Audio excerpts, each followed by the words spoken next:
Halo, selamat pagi. Pagi. Ini kita habis jalan pagi pemirsa channel. Nih cuaca hari ini gimana nih? Cerah banget loh. Cerah banget ya. Syukur deh, jadi kita bisa jalan pagi ya. Anyway, ini the first time kita mau membahas tentang peran wanita dalam rumah tangga ya. Ya. Menjadi wanita single, wanita mandiri, wanita berperan sebagai seorang istri, berperan sebagai seorang ibu, berperan seorang pimpinan. Tapi karena tema kita hari ini peran wanita dalam rumah tangga, kita bahas yang ini aja ya. Menurut kamu gimana sih peran wanita dalam rumah tangga? Ini penting banget ya. Ya. Sangat penting dong, karena kan pilar ya. Iya betul Pilar dalam betul. rumah tangga ya. Kalau menurut gue sih. Iya, karena perempuan itu bisa punya begitu banyak cara untuk mengatasi berbagai masalah keluarga, betul ya? Gitu.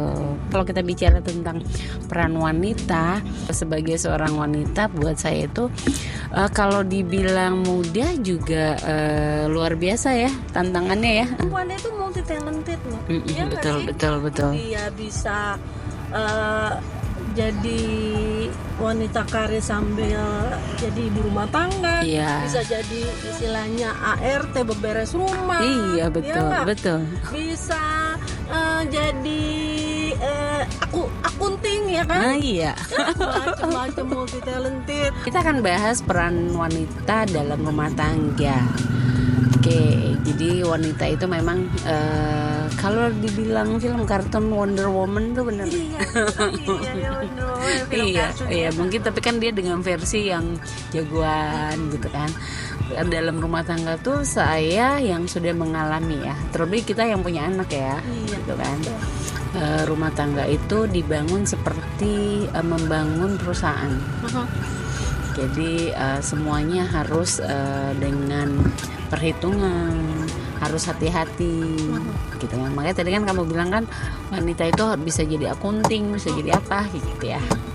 Gitu. Dan saya sendiri sebagai wanita, sebagai seorang istri, sebenarnya banyak banget ya pengalaman kita untuk membahas peran wanita dalam rumah tangga. Jadi buat saya wanita itu punya kesabaran yang tiada batas. Iya. Benar, harus sih sebenarnya. Karena dinamika dalam rumah tangga itu kan tidak mudah ya. Ya. Bukan hanya kita bicara keuangan, bukan hanya kita bicara anak-anak, kita benar-benar bicara tentang bagaimana kita menyesuaikan diri, berperan sebagai seorang ibu, terutama kita lagi belajar nih misalkan gitu kan. Kita kan nggak bisa dengan itu sih misalnya gini, anak melakukan kesalahan, kita marah gitu kan. Marah-marah gitu, tapi hasilnya kayaknya nggak oke ya. Iya, kalau misalnya cuma marah doang kan. Iya. Apalagi untuk zaman sekarang ya. Betul. Jadi memang kita tuh harus belajar sebenarnya, wanita itu belajar untuk sabar, belajar untuk mendengarkan, belajar untuk upgrade diri. Iya, terus memahami situasi yang terjadi di kehidupan kita sehari-hari gitu. Gak gampang ya? Enggak dong. Masa sih gampang?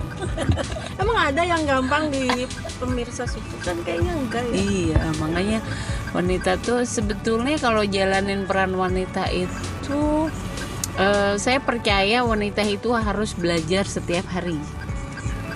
Ya gitu loh, belajar beli sayur, belajar di gorengan. Iya, maksudnya belajar masak, belajar nawar loh. Tukang sayur kan harus ditawar juga kadang-kadang kan. Biar irit, biar bisa menghemat, bener nggak? Kalau suami ngasih, jadi mungkin ada suami yang suka komplain, kok boros ya kan? Kan kita nggak tahu, mungkin ada suami yang yang komplain ya. Jadi kita tuh harus belajar nyelip juga ya, nyelipin duit gitu kan.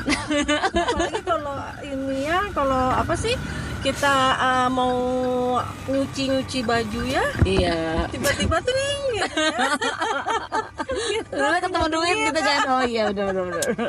Jadi memang lika-likunya tuh banyak sekali. Jadi tapi saya percaya peran wanita itu dalam rumah tangga itu bukan hanya sebagai sebutan let's say ibu dan istri, karena di balik peran istri ini luar biasa. Kita harus menghadapi pasangan kita. Karena kan dua kepribadian dari background keluarga yang berbeda. Pasti kan yang kita bedanya jauh, backgroundnya ada yang enggak, kan itu kan harus adjust. Adaptasinya akan susah ya. Iya benar-benar. Menyelaraskan kan nggak gampang ya. Ya, jadi kita nih sebagai seorang ibu, sebagai seorang istri, kadang-kadang kita harus bisa membagi waktu ya. Membagi waktu karena it's not easy. Kita harus mengikuti perasaan anak, harus mengikuti perasaan suami. Bahkan kita hadir di tengah-tengah untuk bisa menjembatani perbedaan antara pendapat suami dan anak-anak. Iya, kan? Iya. Kita kan harus bisa menjembatani. Betul. Karena itulah gunanya. Iya, gunanya kita belajar ya. Kita banyak juga ya perannya. Banyak loh. Belajar psikologi, belajar matematik, penting gitu. Buat hitung-hitungan. Oh itu yang penting itu kayaknya ya. Apalagi kalau dalam kesulitan. Kita harus bisa menghadapi yang namanya rentenir. Kalau rentenir. Kenapa sih? Bukan, kita harus menghadapi hal yang tersulit loh. Karena kan gini, pada saat situasi yang tidak dinamis, situasi yang terburuk sekalipun, ya kadang-kadang peran istri itu sebenarnya lebih berani daripada suami ya. Karena misalkan aku bilang istri itu, wanita itu multi talent. Iya, kalau suami kan kadang-kadang kalau dengan kondisi lagi down itu dia menyerahkannya ke istri ya, betul ya? Kebanyakan ya. Ini kita ngomong kebanyakan ya. Biasa ya para laki-laki, para suami. Dan kita juga kalau nggak diserahin gitu, kita juga mikir sih ya, bagaimana menghadapi kesulitan-kesulitan dalam rumah tangga. Jadi kita tuh jadi teman curhat juga ya buat anak-anak ya. Iya dong. Kalau aku gitu, kalau kamu gimana? Jadi teman curhat. Oh iyalah, kita jadi teman curhat, kita jadi suggestment, kita jadi orang yang bisa menginfluencer mereka walaupun dengan segala kekurangan kita ya. Iyalah, terbatas. Iya, terus kita bisa memberikan motivasi kepada mereka. Zaman sekarang ya. Iya. Biar kuat mentalnya, biar nggak ada itu namanya mental illness. Yang paling penting berkurang lah di masyarakat ini.